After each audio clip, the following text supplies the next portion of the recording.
Are you digging up the dirt on your dead? Want to find out how? Hear the latest on new family history sources and websites with interesting and fun guests and experts. Find out what other people have been learning about their ancestors. From kings to thieves, inventors to farmers, nothing that's been discovered should surprise us anymore, but it always does. Find out what we mean. Great family history stories and information are on the way now with Extreme Genes, Family History Radio, and extremegenes.com.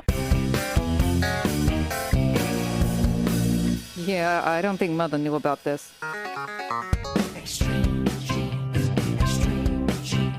Uncle Marvin was strangled by his own beard.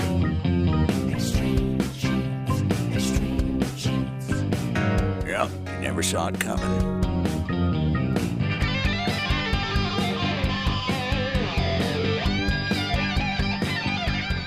Hello, Genies, and welcome back to Extreme Genes, Family History Radio, and extremegenes.com, America's family history show, where we shake your family tree and watch the nuts fall out. I am Fisher, your radio root sleuth. Let's start this week by welcoming our latest affiliate to our growing family of radio stations, News Radio 1029 KARN in Arkansas. Great to be a part of Adam Thomas's Saturday lineup, and no doubt there's some great family history to be found in the natural state. Well, this week you'll be blown away by what our first guest has to tell you. His name is Daniel Swalm, and he lives in Minnesota.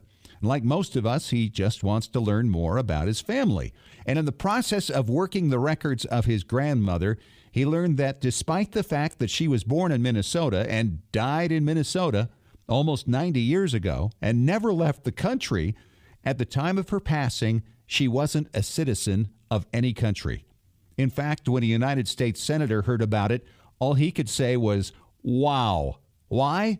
Daniel will explain in about 8 minutes. Oh, and by the way, the same thing may hold true for your ancestors. I'd never heard of this before, and I'll bet you haven't either. You won't want to miss it. Then, a friend of the show, Ron Fox, returns to talk about collecting your ancestors. It's doable and a lot of fun. I've been doing some of this lately, and we'll tell you all about how you can do it later in the show. Our Extreme Genes poll this week has to do with this type of collecting. We asked, have you ever found anything on eBay or similar sites relating to your ancestors? Yes or no? 56% of you voted yes, 44% no.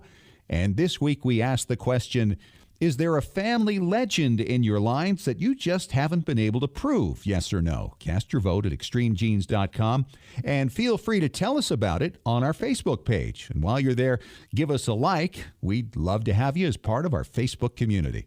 Want to be on the show? We love hearing your stories. Call our toll-free find line at 1-234-56-GENES. That's 1-234-56-GENES, Genes. You can also ask questions there and make comments, and who knows, we may end up shining a spotlight on your ancestor and story of discovery. Jennifer Douglas of Reading, Pennsylvania sent me this email at fisher@extremegenes.com. She writes, Fisher, concerning last week's show with Janet about how to break the news to family members about skeletons in your closet or how to delicately write about them, you sure seem to have more than your share of scoundrels back there. Just saying. Guilty as charged. But I guarantee you, you have a few too, Jennifer. You just might not know much about them yet. We all have heroes and scoundrels, just like we all have kings and paupers back there. Just remember what Janet said. There's always some hero in our scoundrels as well as some scoundrel in our heroes. If you missed last week's conversation on this, check out the podcast on iTunes, iHeartRadio, or extremegenes.com. And don't forget to download the totally free Extreme Genes podcast app for Android and iPhone, available now in your phone store. Well, here is this week's family histoire news from the pages of extremegenes.com. It almost feels like 2013 again, with regular stories about King Richard III. Well, last week we told you how the High Court of Britain finally ruled he could be buried in Leicester Cathedral. This week, Leicester University decided they wanted to know something about the king that they could finally determine once and for all. It's been passed down through the centuries that King Richard had a hunchback, like Quasimodo. When Richard was found beneath the parking lot last year in England, there was indeed a curve to his spine. Then the question became, was the curve natural, or was it the result of the deterioration of the body? Well, how lucky we are he was found at this late date, because Leicester University has a WOWY 3D printer. And colleagues at nearby Loughborough University made CAT scans of the 500-year-old body. From that, the Leicester U folks were able to make a 3D replica of Richard's spine. And from there, they were able to determine just how Richard stood. Their conclusion was that Richard wasn't hunchbacked, he was crooked-backed, and short, too. The diagnosis? Scoliosis, with severe spine curvature that would not have been easily visible to others. In fact, they said a good tailor could have created clothes for him that would have mostly hidden the problem. They also say he certainly had to have suffered from back pain. See photos and read more about it at extremegenes.com. And who knows what other historic figures we're going to learn about in this way in the future. Next, the Brooklyn Daily Eagle reports on a man who dug a family Bible out of a trash bin, that happens all the time, and allowed it to take him on an amazing adventure. In 1982, Sean Walsh of Marston Hills, Massachusetts, was asked to lug a heavy trash bag out of his grandparents' Florida home while on a visit. When he dropped it on the curb, the bag busted open, revealing an old leather-bound Bible. Walsh was fascinated and took the book home, carrying it onto the plane. Well, a few years ago, he began researching the Walsh family names found in the book and learned about his third great-grandfather, John, who served in the Civil War. In time, he learned that his ancestor's grave was unmarked. Well, with the help of the VA, that matter was recently resolved as his ancestor finally got a tombstone in Brooklyn. Read the rest of this remarkable story. There's a lot more to it through the link at extremegenes.com.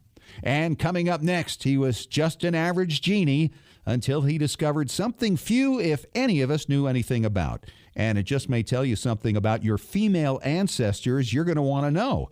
We'll talk to Daniel Swalm of Minnesota next about his ancestral search that eventually resulted in a vote on the floor of the United States Senate. Amazing stuff. In 3 minutes on Extreme Genes, Family History Radio, and extremegenes.com.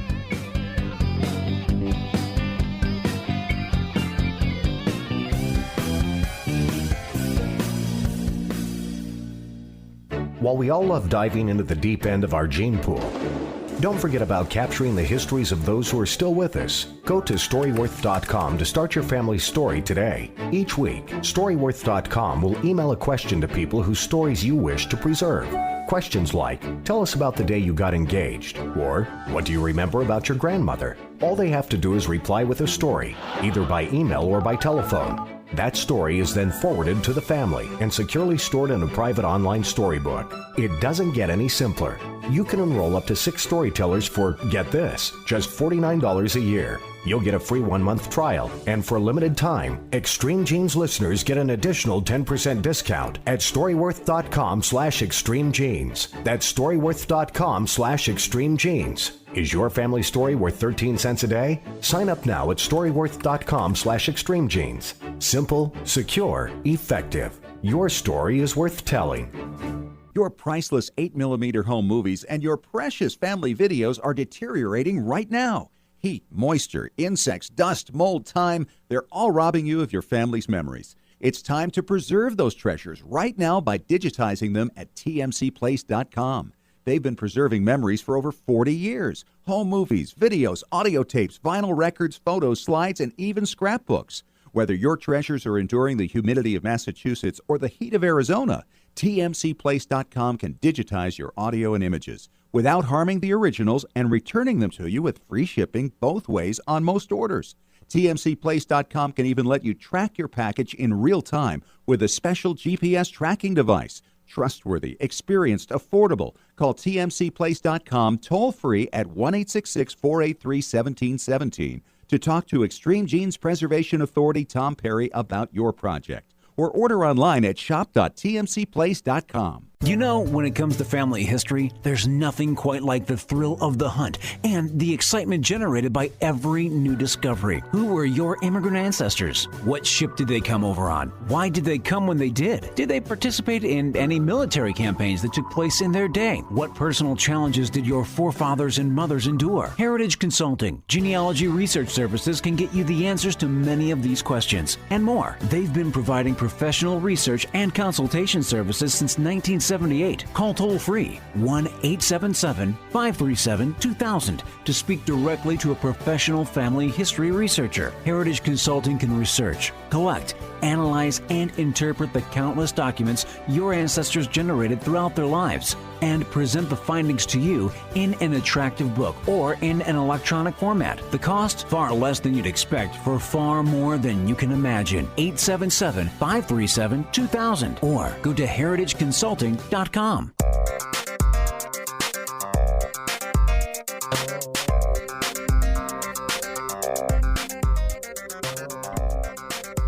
And welcome back to Extreme Genes, Family History Radio, extremegenes.com. It is Fisher here, the radio root sleuth. And, you know, most of us, when we do our research, we like to share it with our family, maybe some friends, extended family, or whatever. And it doesn't go much beyond that. Maybe you do a book and it can get a little bit of attention. But what Daniel Swalm of Minnesota has done is beyond, I think, what most of us could ever have imagined. And Daniel's on the line with us right now. How are you, Dan? I'm good. Thank you for having me on. Just delighted to have you here. And let's just start with what your project was, and then we'll get to where this went, because it's really quite remarkable. You, like many of us, wanted to know a little more about your family. Yes, I was researching family history a number of years ago. I came across a piece of information that I had no idea existed. My grandmother, Elsie Knudsen-Morin, was born near Lake Superior in Minnesota's Arrowhead country in 1891, and she lived all of her life in Minnesota. She married my grandfather, who was a Swedish immigrant carpenter who came and settled in northeastern Minnesota. And a lot of Scandinavians settled in Minnesota. Lots, yes, is very, very Scandinavian, particularly on the North Shore. It's a mining and fishing and lumbering area, just like the old country. And they were married in 1914. Probably unbeknownst to her, and certainly unbeknownst to me as I was doing research, I discovered that on her wedding day in 1914, she was stripped of her American citizenship. What? Yes. She was stripped of her American citizenship. The Congress had passed in 1907 a law that was called the Expatriation Act. And it was a law that basically stated that if any American-born woman married somebody who was an immigrant who was not naturalized, and my grandfather was not naturalized at the time they were married, then that American woman, her citizenship was forfeit. And the law was retroactive, so when it was passed in 1907, it meant that people that had been born and were married in the 1800s retroactively lost their citizenship. I did not know that. I've never heard that. Amazing. Well, it's it's kind of one of those unknown pieces of American history that probably not Congress's finest hour. Right. The law was enforced by 3 presidential administrations, the Roosevelt administration, the Taft administration, and the Wilson administration. And the law was challenged in 1915 at the Supreme Court, and the Supreme Court upheld the validity of the law. Wow. So it was a very bizarre law. And as women's suffrage gained steam... Right, up to 1920. Yes. Parts of the law were repealed in 1922 with a piece of legislation called the Cable Act, and then in 1940, the law was completely repealed. Now help me to understand something, though, here, Daniel. Sure. And that is, if this went retroactively back into the 1800s, what happened when the man would naturalize? Would the woman automatically become an American citizen again? Right. Then she was renaturalized. She became a naturalized American citizen. Kind of weird because she was already born here. I mean, so... And the issue that I discovered, how I actually discovered it, was that there was a form that people had to fill out back in those days. It was called the Alien Registration and Property Form. And what they did is the government had this form, and people had to fill it out and turn it in.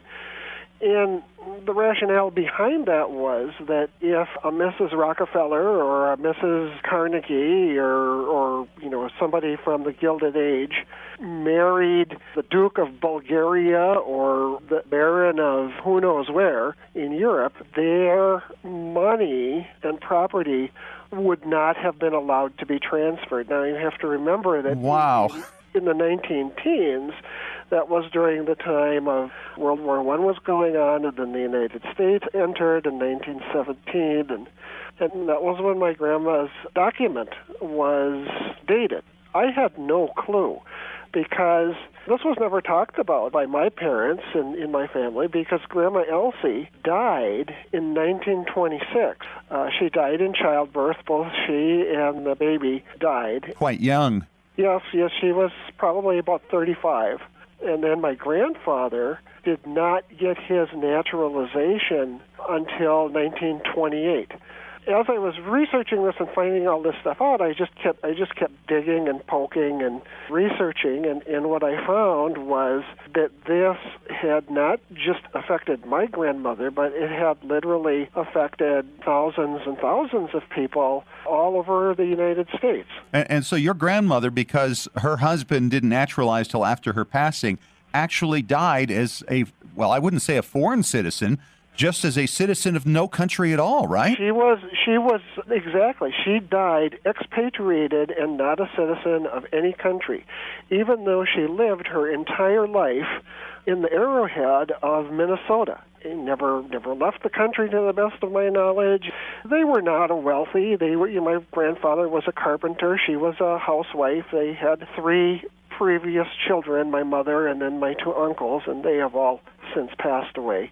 But yeah, it was just one of those historical oddities, and the more that I researched it and the more I found out about it, the more irritated I got. Yeah, I would too, yeah. Now, this thing wasn't repealed before she passed either, so... No, this applied to many people, and many people listening no doubt have ancestors in a similar situation. Absolutely. So what I did a number of things. I wrote an editorial for the local paper here in the Twin Cities, for the Minneapolis Star-Tribune, about my grandmother's story. It was titled The Citizens That a Nation and Time Forgot, and it's still online, and people can still Google it and find it. I then started a Facebook page called Justice for Elsie, which I told the story. And then I also met with representatives of Senator Al Franken and told them the story. And much to my surprise, they were very interested. Nobody had heard of this. They were very interested in it. And so we began a process to either restore citizenship to my grandmother and these women, or to at least have that wrong acknowledged in some way. And as we went on, it became apparent that it was just going to be too much of a legislative nightmare to posthumously restore the citizenship, which kind of irritated me because the law that stripped people of citizenship was retroactive. So yes. Oh no, well, we don't do that anymore. Oh, I see. So then I hit on the idea that the Senate passes resolutions, and I said, how about if we write a resolution that the Senate can then vote on, that will apologize, that will acknowledge the wrong that was done to Grandma Elsie and to all of the other grandmas out there, and see where that goes. The story was picked up by a reporter from the Los Angeles Times. And look at it go. And look at it go, exactly. The Washington Post had a story about it. And so I started hearing from people all over the country, and what we were able to do was because of the people that reached out to me from different parts of the country, we were able to find co-sponsors for Senator Franken's resolution. And so the first person to sign on was Senator Ron Johnson of Wisconsin. Senator Franken's a Democrat, Senator Johnson is a Republican. And so right there, we had some bipartisan consensus. Yep. Holy cow. Grandma Elsie could bring the whole country together here. Boy, I tell you, Grandma Elsie was rocking. and the resolution was finally passed this past month unanimously. Wonderful. In the Senate. Unbelievable. Unbelievable. Yeah. And I have to say that this had nothing to do with me, because I'm not connected enough or smart enough or anything to do any of this. This was something where I was being guided by some kind of higher power, wherever that Absolutely. higher power resides, because they were filling me with the right words to say to the right people at the right time, because I don't have the smarts to do that on my own. Well, maybe Grandma Elsie doesn't have her citizenship back, but she certainly has been acknowledged in the right places. The United States Senate. And we made it happen. And Memorial Day, at the Women's Suffrage Memorial Garden in St. Paul, on the grounds of the Minnesota State Capitol, I met with Senator Franken, and there were members of the public at large and the media there, and Senator Franken spoke and talked about his efforts in the Senate, and presented me with a copy of the official resolution with the seal of the Senate on it, framed the whole 9 yards, which was a very nice honor to receive. And I presented Senator Franken with the only photograph of Grandma Elsie, signed from her entire family, which is now, I'm her grandson, and then there's great-grandchildren, and then there's great-great-grandchildren. And I'm the only one still here in Minnesota, but there are relatives in Washington State, Oregon, California, Arizona, Texas, and Massachusetts. Well, you've absolutely written a new chapter in your family history, and it's a big one. Well, thank you very much. I appreciate that. There were times when I just figured that I'd never hear from anybody again, and they'd just write me off as like this crazy old coot that we should have never talked to in the first place. What a story. Daniel Swalm from Minnesota, thank you so much for your time, and congratulations. Thank you very much. Have a wonderful day. And coming up next, friend of the show and family history super sleuth Ron Fox returns to talk about collecting your ancestors. It's not that hard to do, and the stuff you can find is amazing. We'll tell you all about it in 5 minutes on Extreme Genes, Family History Radio, and ExtremeGenes.com.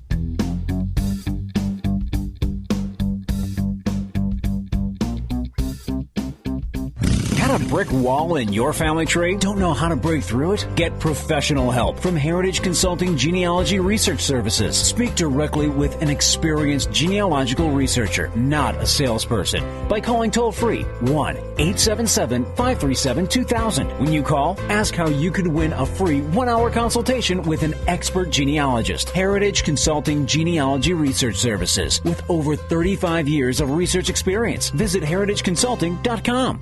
Did you know your family's memories are being destroyed a little at a time every day? It's true. Old home movies, slides, photos, and audio recordings fade over time. The longer you delay the digitizing of these priceless artifacts, the more likely it is they'll be gone one day. That's why you need to call the Multimedia Center. I brought in VHS videotape and had them transferred to DVD. The Multimedia Center, 2870 East, 3300 South, Salt Lake City. Open Monday through Friday, 10 to 6. Call 801-483-1717 or go to transferduplication.com.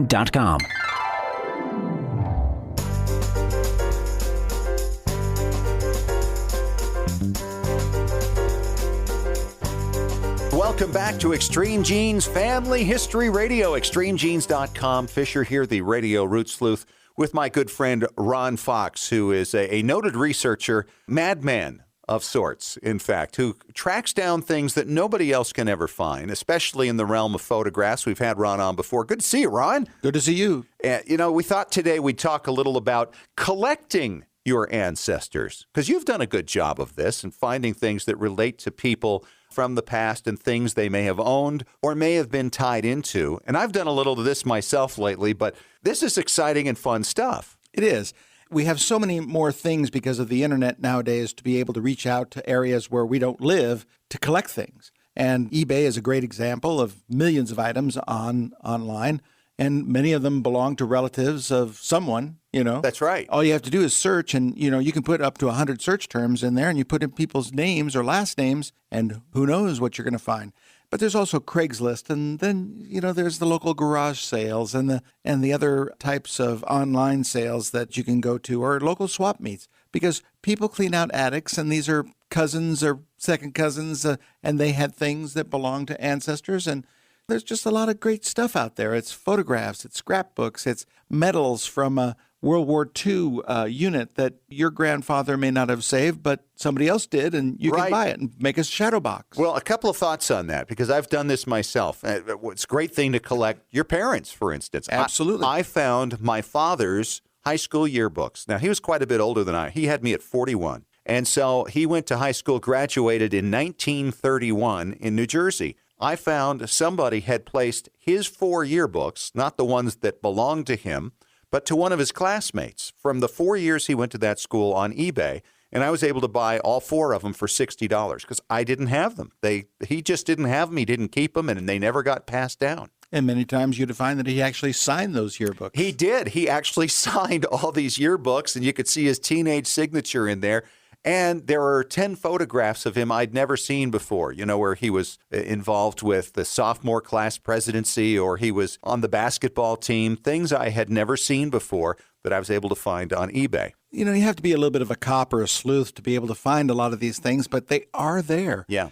Just a quick example. A couple weeks ago, one of the newspapers in town asked me to provide them with somebody who's sold things on eBay. And from that article, somebody contacted him, and they sold him and I a set of glass negatives and a photograph. And out of it, we were able to find a very prominent person in the community.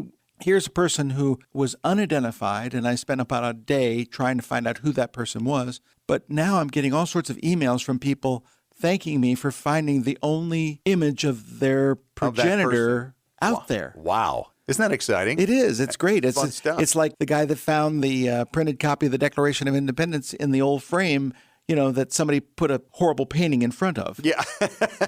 Well, let's go through some more examples, because I think as people think about this, they might realize there's more out there maybe than you imagine. Now, I had a great-grandfather who was a New York veteran fireman. Right. He'd been a volunteer in the 1850s with the old hand pumpers. And then in the 1880s, he belonged to the New York Veteran Firemen's Association. And these guys like to play hard, just as they had fought the fires. And in 1887, they made this trip across the country from New York to San Francisco and back. And so I have started collecting memorabilia relating to that trip. They didn't belong to my great-grandfather, but he would have had a ribbon that was given to him by the Denver firemen when they came through, for instance. He would have had a badge or a medal that was presented to him on a side trip to Newburgh, New York. And I've been able to find those things on eBay and add them to the collection.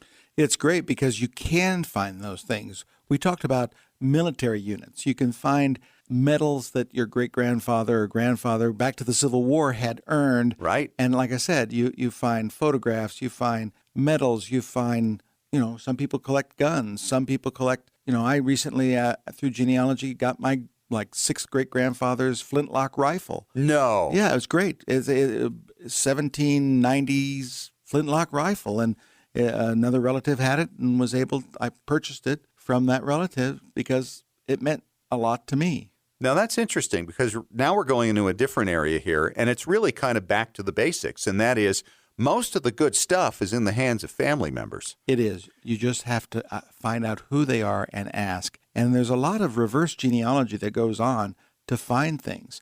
I do this all the time when I'm looking for specific individuals and I'm looking for a photograph or an item. Letters are probably the best because people keep letters. Right. And there are some wonderful letters still out there from the Civil War, even before then. People communicated home, and you read emotion and the fear and the cold and the depravity and the horror of war.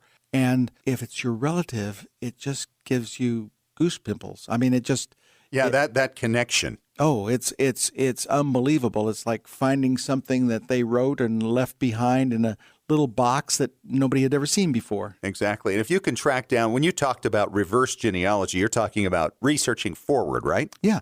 You go forward. You go down. You go back 2 or 3 generations, and then you go to brothers and sisters, and then you go down on those, and you just keep crossing off people. And a lot of people, I hate to say it, after Grandpa dies, they take everything out to a barrel and they burn it. Oh. And, it just makes you sick. But that's how it used to be because people thought that's junk. Right. Who needs that anymore? Today's junk is, awful valuable. We've had a lot of discussions on the show recently with various experts about old family Bibles and how they're typically chucked when you get to the point where somebody has passed away, and how many of them have been actually rescued from the trash bin. I went to a friend of mine who owns an antique shop, and he had a Bible that was just sort of stacked up, and it had no cover to it. But when I opened it up to the center, I found the deaths and the births, and one of the family members died aboard the Titanic. Whoa. And, he was a steward on the Titanic. I immediately bought it because there was value there. Sure. So a friend of mine purchased it from me, and he's had it rebound, and now it's part of his collection of the Titanic. So let's go through it real quickly because we are running out of time. But sure. The idea would be then for eBay, you want to do search terms in there where they will send you an email. That's right. You want to do search terms where you place in your family name, especially if it's not Smith or Jones. But if you have an unusual family name, sometimes it's like all the daguerreotypes and ambrotypes that come up and tintypes. 80% of them don't have names, but if they do, they include that in their listing. That's right. And if they have a family name and a location, you got a relative. Exactly. And then you've got the opportunity to put in terms like organizations they belong to. Right. Like the Firemen's. New York Veteran Firemen's Association. Absolutely. And that would come up. Yeah. And then, of course, you can do the searches and, of course, trace down family members and see what they've got. Military units.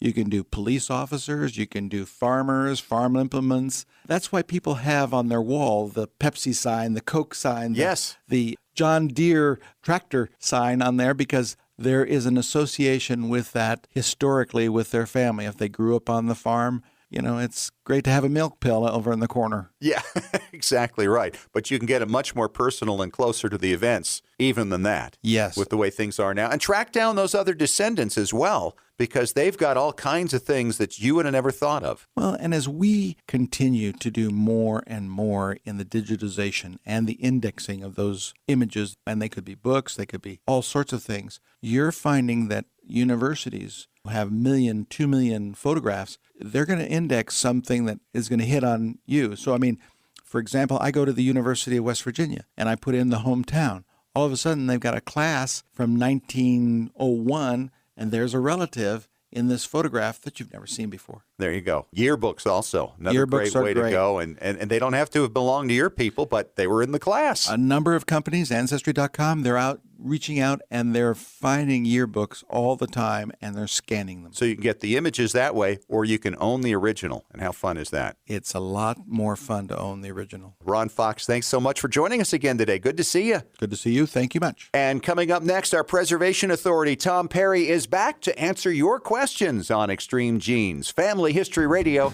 and ExtremeGenes.com.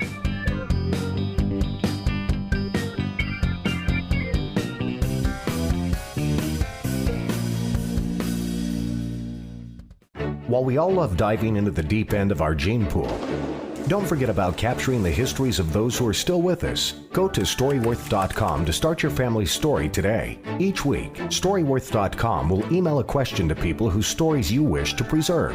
Questions like, tell us about the day you got engaged, or what do you remember about your grandmother? All they have to do is reply with a story, either by email or by telephone. That story is then forwarded to the family and securely stored in a private online storybook. It doesn't get any simpler. You can enroll up to 6 storytellers for, get this, just $49 a year. You'll get a free 1-month trial, and for a limited time, Extreme Genes listeners get an additional 10% discount at StoryWorth.com/ExtremeGenes. That's StoryWorth.com/ExtremeGenes. Is your family story worth 13 cents a day? Sign up now at StoryWorth.com/ExtremeGenes. Simple, secure, effective. Your story is worth telling.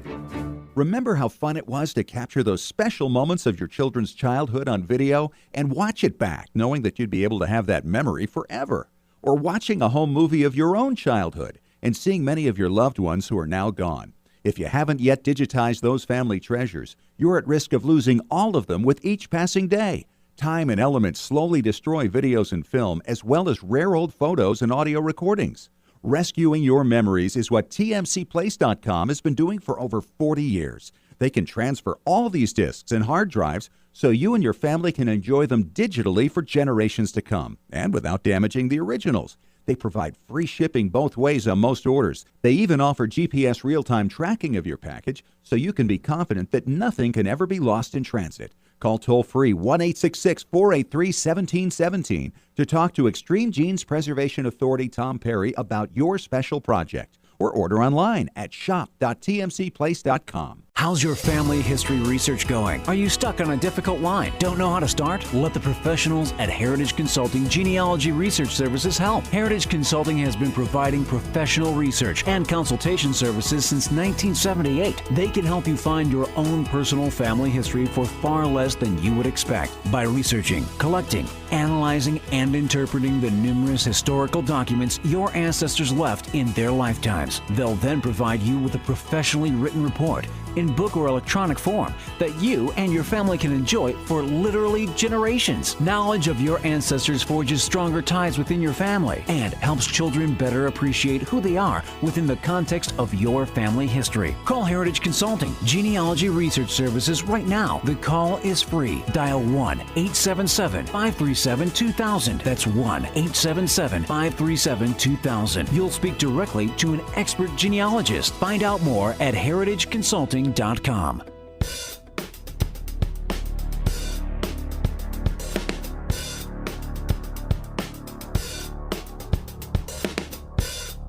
And welcome back to Extreme Genes Family History Radio, extremegenes.com. Fisher here, the radio root sleuth with Tom Perry, our preservation authority from tmcplace.com. And Tom sounds a lot deeper and richer in his voice. What are you fighting here? I don't know. I just decided to bring my radio voice today. Very raspy. Very raspy. Okay. So we do have a question. It's from Jake Richter in Carmel, New York. He says, first of all, love your program and tips. We thank you, Jake. First, will your reunion campus be available for booking in late August? Oh, yeah, absolutely. In fact, our contractors are, busting their butt, and it kind of depends on what exactly you want, but most of our facility will be open by then. Like the swimming pool and the RV hookups probably won't be completed by then, but most of the stuff will be ready. Second, have you folks thought of going public or using Kickstart so we can get in on the preservation juggernaut? All right. So tell people who don't know what Kickstart is. Okay, Kickstart's kind of a funding program where if you have an idea for a board game or an electronic item or a lot of different things, you can go in there and put how much you're trying to raise, what the product is, if you've got samples, exactly where you are in Kickstart. You can go in and say, oh, yeah, I want to put $1 towards this or $5 or $20. And if they receive their full funding, then your credit card is run. If they don't receive the full funding they requested, then you're not out anything. And there's been some pretty major companies that have started on Kickstart. However, I don't believe Kickstart does real estate, so it's probably not for us. And as far as going public, I think that's down the road a little bit.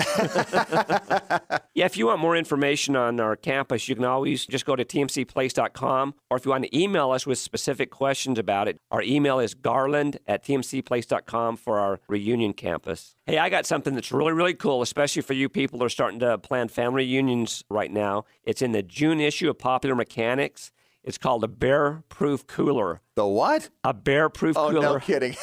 Hasn't everybody wanted one of these? I remember camping, when I was young, and we actually had a bear come into camp, picked up our cooler on his hind legs, and walked out of camp with it. No. Seriously, my uncle took after him with the chair and threw it at him, and with a blunderbuss? Didn't even break his stride. He just kept on going. But, people always tell you that. Like when we go camping with the scouts, we always have to hang stuff from trees and don't put candy or food or anything in your tent. Right. Nothing. Even if it's wrapped, don't take that chance because if the bear smells it, you could have all kinds of problems. So if you want to read this, it's in the June issue of Popular Mechanics. And the winner of the contest was called the Pelican Pro Gear 35 QT, which costs about $260. And it's a good size one. It's about 26 by 28 by 18. And what they did, besides, putting marshmallows and Kool-Aid and all kinds of cool stuff in the cooler so the bear would go after it, they threw it out of an SUV at 50 miles an hour. They threw it off a cliff. And it was amazing how they withstood it all. And this one, the Pelican Pro Gear, took everything. It beat the bear. It beat being thrown out of the SUV, everything.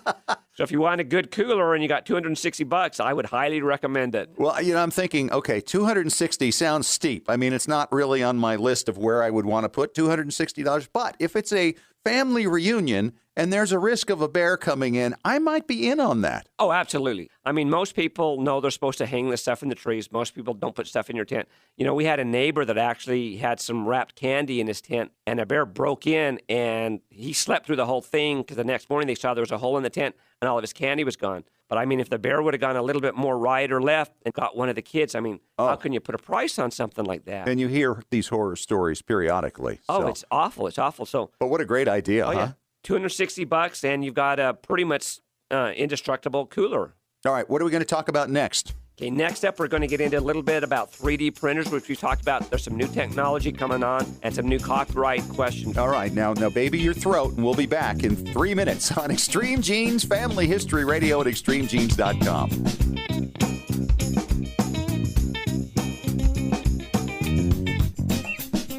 When was the last time you heard your grandmother's voice or saw your family enjoying life back in the 1950s or 60s? If the reason is you haven't known what to do with your old recordings, videos, and films, here's your answer. The Multimedia Center in Salt Lake City. We brought in a video project to the Multimedia Center, and overnight they duplicated it to DVD so we could meet our deadline. The Multimedia Center, 2870 East, 3300 South, Salt Lake City. Open Monday through Friday, 10 to 6. Call 801-483-1717 or go to transferduplication.com.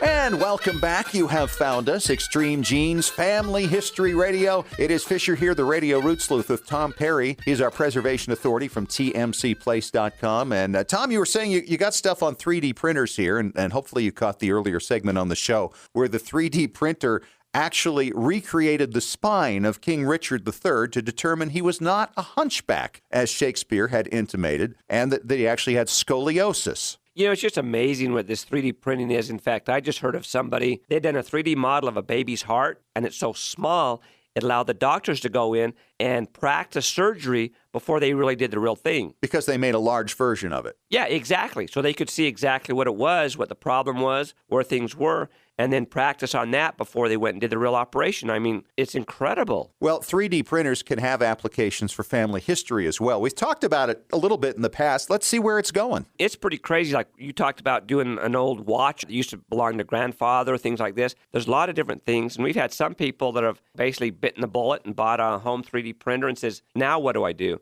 Well, I spent all this money. Yeah, now I got what? this 3D printer and I fixed all the parts of my toilet, so I don't need anything more like that anymore. Yeah, if you've got a 3D printer and you're looking for stuff to print, you can go to a place. I'm going to spell it because if you pronounce it, you're going to have too many G's in it.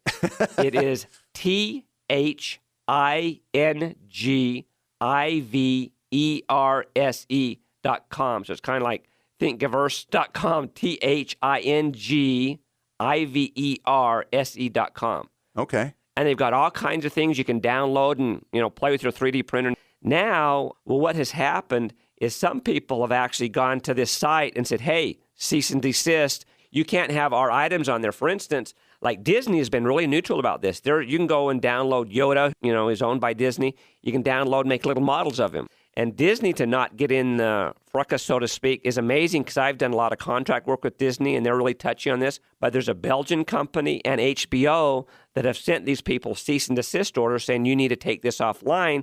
We don't want people making our product. Huh. But the biggest thing you need to remember with 3D printers is 3D printers aren't cheap. It's made out of plastic, the stuff that you're making, and they take a long time. So nobody's going to go and do knockoffs because you can go to China and make stuff really, really cheap. If you're trying to do it with your 3D printer, who's going to pay more money for a knockoff? Well, and the idea that these companies think they're going to stop this technology by saying, well, what people might use these for are going to impact us, so you can't provide your machine is absurd. Oh, yeah. That will never happen. That'd be like trying to make people that have CD recorders not be able to have CD recorders because they might get their vinyl and turn it into a CD and sell them. Right. So it's totally different. The manufacturing of little teeny one-off type things is never going to be a thing for the black market. It makes no sense at all. Some company like Hasbro, they're actually setting up a site where kids will be able to go online, design their own little toys, and then print them out on their parents' 3D printer. Oh, wow. So it's really smart. These guys, hey, we're not going to fight it. Let's join it. Let's do something that can make this really good. Well, wouldn't you think that Hasbro would want kids to be able to design the thing and then put it on their own Hasbro's 3D printer and ship it to these people? Absolutely. Absolutely. I'm sure that's probably down the pike. That makes a lot of sense. Well, I'm looking forward to the price coming down on these things, and we can recreate our family's memorabilia and distribute it to all the cousins. Oh, absolutely. That's what will be the neatest thing. You come to a reunion, you bring the old clock or whatever, bring it in, we'll scan it for you, we'll make 3D prints, and then everybody in the family that wants one can go home with one. It won't be the same thing, but it'll be a facsimile. Unbelievable. Thanks, Tom. Good to see you again. We'll catch you next week. Hope you're feeling better. Yep, I hope I lose my radio voice by next week. Hey, thanks again for joining us. Thanks to Ron Fox for talking to us about finding ancestral material on eBay. Yeah, I've done it, and you can too. And Daniel Swalm of Minnesota, who learned that his grandmother, who was born in Minnesota and lived there her entire life and never left the country, died as a citizen of no country at all. If you didn't catch those segments, catch it on the podcast. Download the free Extreme Genes podcast app for your iPhone and Android. We'll catch you again next week. And remember, as far as everyone knows, we're a nice, normal family.